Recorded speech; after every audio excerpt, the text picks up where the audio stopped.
Dans cette capsule, on va parler d'interprétation des essais de pompage. Plus particulièrement, on va parler de la méthode de Cooper-Jacob à plusieurs puits.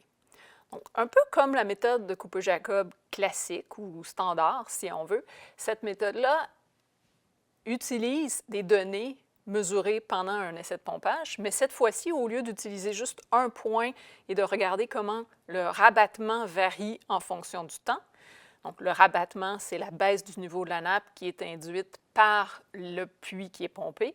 Donc, au lieu de regarder à un puits en fonction du temps, on va regarder à plusieurs puits pour un temps donné. Donc, graphiquement, qu'est-ce que ça représente? Donc, on a ici un exemple où j'ai mis 3 points, donc 3 puits d'observation qui subissent un rabattement qui est dû à un certain puits qui est pompé, qui est situé à proximité. Donc, sur ce dessin-là, j'illustre le rabattement en ordonnée, ici, de manière similaire à la méthode de Cooper-Jacob standard. Et ici, j'utilise en X le log de la distance, au lieu que ce soit le log du temps. Le temps ici, c'est un temps donné que j'ai choisi et je vais positionner mes points sur mon graphique du rabattement en fonction du log de la distance pour tous les puits qui sont disponibles. Donc, pour les 3 puits pour lesquels j'ai des données dans cet exemple type, j'ai un puits qui est situé ici, qui est le plus proche du puits qui est pompé, et un autre qui est un petit peu plus loin, et un autre encore qui est un peu plus loin du puits qui est pompé.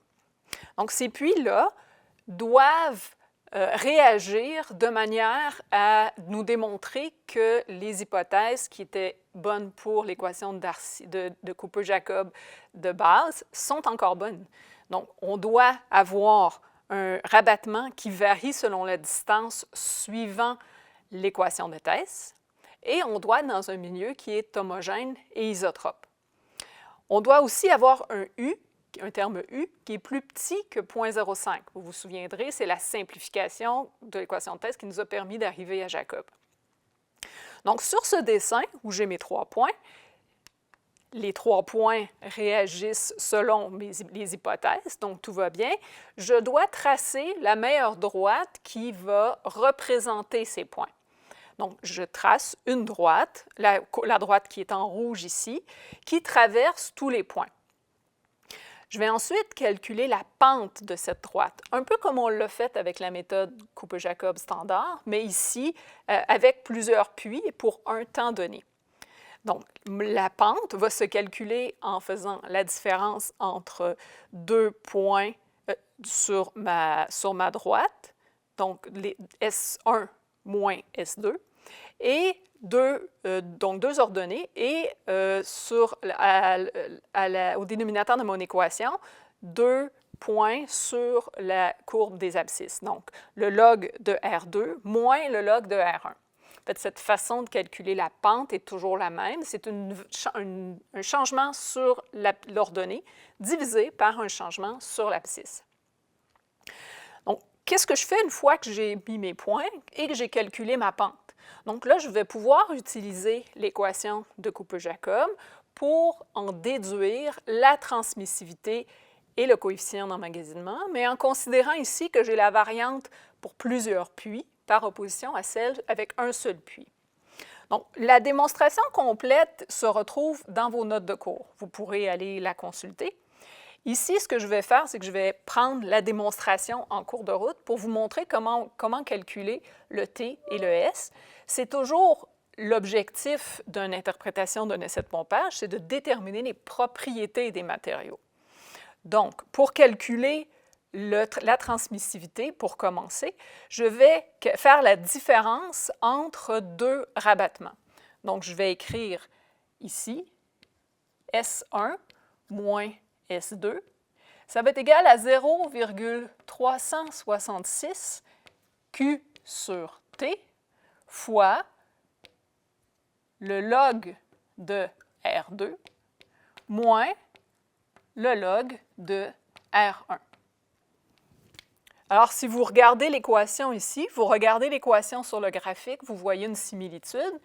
J'ai mon delta Y qui est S1 moins S2 et j'ai mon delta X ici qui est le log de R2 moins le log de R1.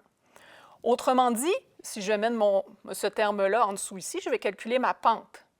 Donc, la pente, elle va être égale à 0,366 Q sur T. La pente, je peux la calculer à partir de mon dessin. Le débit, c'est le débit qui est pompé. Donc, je connais la pompe et je l'ai validé sur le terrain. Donc, la seule inconnue dans mon équation, c'est la transmissivité. Donc, T égale 0,366 Q sur M. Donc, j'ai ma première équation dérivée qui me permet de calculer la transmissivité. Maintenant, je vais aussi vouloir calculer le coefficient d'emmagasinement. Donc, pour calculer le coefficient d'emmagasinement, je dois faire une projection sur mon dessin de ma courbe en rouge jusqu'à ce qu'elle rencontre l'abscisse. Ce point-là correspond au rayon d'influence, qui est écrit avec un grand R ici sur mon dessin. Le rayon d'influence, c'est l'endroit où le rabattement est 0 sur ma droite qui est en rouge. Donc, c'est l'endroit où le puits n'a plus d'effet sur l'aquifère. Donc, je vais utiliser cette valeur-là dans mon équation de Cooper-Jacob pour déterminer le coefficient d'emmagasinement maintenant que j'ai évalué ma transmissivité. Donc, je vais donc dire que à R, j'ai un rabattement qui est égal à 0. Donc, je vais poser dans mon équation le rabattement ici à gauche qui va être égal à 0,183 Q sur T fois le log de 2,25 T sur grand R au carré fois le S.